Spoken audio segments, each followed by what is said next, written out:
تا حالا شده یک کاری برای یه نفر بکنی بعد آخرش حس کنی کاش هیچ وقت کمکش نکرده بودی؟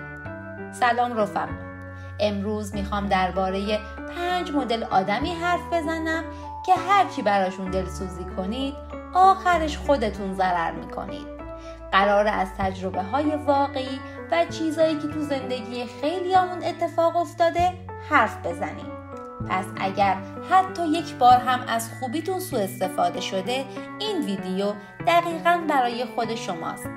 بریم که قراره یه چیزای مهمی روشن بشه. دسته اول، آدم‌های قربانی ساز حرفه‌ای. این دسته همیشه نقش قربانی رو بازی میکنن. همیشه یه نفر، یه شرایط یا یه اتفاق باعث شده که اونا نتونن پیشرفت کنن.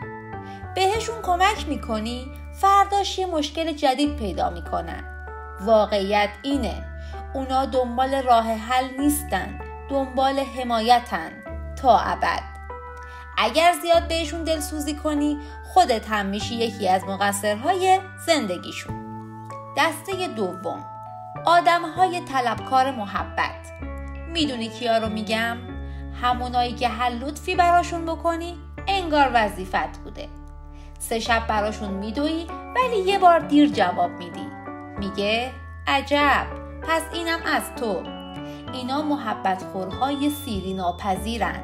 مرزشون اینه، هرچی بیشتر بهشون رو بدی همونقدر بیشتر ازت طلب دارن. دلسوزی براشون یعنی باج دادن.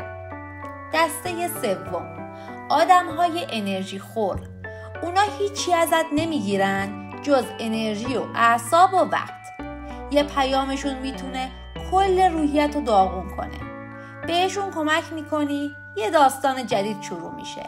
هیچ وقت بهتر نمیشن چون نمیخوان بهتر بشن. اگر دیدی بعد از هر بار تعامل با یکی حس خستگی و بی‌حوصلگی میگیری، بدون داری به یه انرژی خار دلسوزی میکنی. دسته چهارم، آدم‌های سوء استفاده چیه؟ مؤدب. این دسته خطرناکترینن چون مؤدبن. لبخند میزنن، تشکرم میکنن، ولی هدفشون فقط گرفتن و گرفتنه.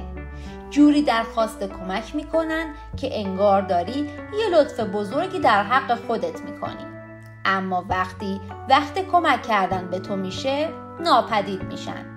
دلسوزی براشون یعنی باز کردن در برای سوء استفاده های بعدی. دسته پنجم، آدم هایی که خودشون نمیخوان بهتر بشن. اینا ظاهرشون خیلی مظلومه. مشکل دارن اما نه تلاش میکنن، نه برنامه دارن، نه مسئولیت قبول میکنن. تو براشون میدوی اما انگار داری تو باطلاق دست و پا میزنی. اونا نمیخوان زندگیشون بهتر بشه، میخوان یکی پیدا بشه که سختی‌ها رو براشون بکشه و ببره. این دلسوزی یکی از خسته کننده ترین و بی نتیجه ترین کارهای دنیاست.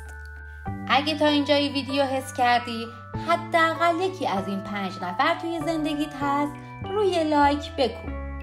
چون تازه میخوایم برسیم به مهمترین بخش ویدیو، چطور جلوی این دلسوزی های اشتباه رو بگیری. اول، هر کمکی قراره بکنی ببین طرف خودش هم قدمی بر میداره یا نه. اگر نه، توقف کن. دوم، مرز داشته باش. بگو الان نمیتونم یا این مسئولیت توه. سوم، یادت باشه ارزش تو بیشتر از اون چیزیه که فکر میکنی. محبت تو جایی خرج کن که دیده بشه، نه جایی که وظیفه حسابش کنن. و چهارم، هر آدمی که ترحمت رو میطلبه واقعا نیازمند نیست. پیش از کمک کردن نیت طرف مقابل رو بخون. اگر دنبال حل کردن نیست، تو هم دنبال دلسوزی نرو. حالا نوبت شماست. کامنت کن تو زندگیت بیشتر برای کدوم دست دلسوزی اشتباه کردی. منتظرم تجربه هاتون رو بخونم چون خیلیا با خوندنش کمک میگیرن. و یادت نره ویدیوی بعدی درباره 4 نشونه آدم‌های دروغگوه. اگر میخوای گول آدم‌های اشتباه رو نخوری، اون ویدیو رو از دست نده. پس سابسکرایب کن تا ویدیوی بعدی رو اولین نفر ببینی.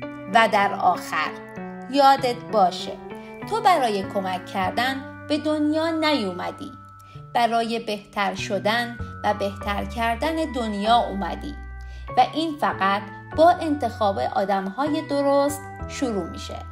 مرسی که تا آخر همراه هم بودی.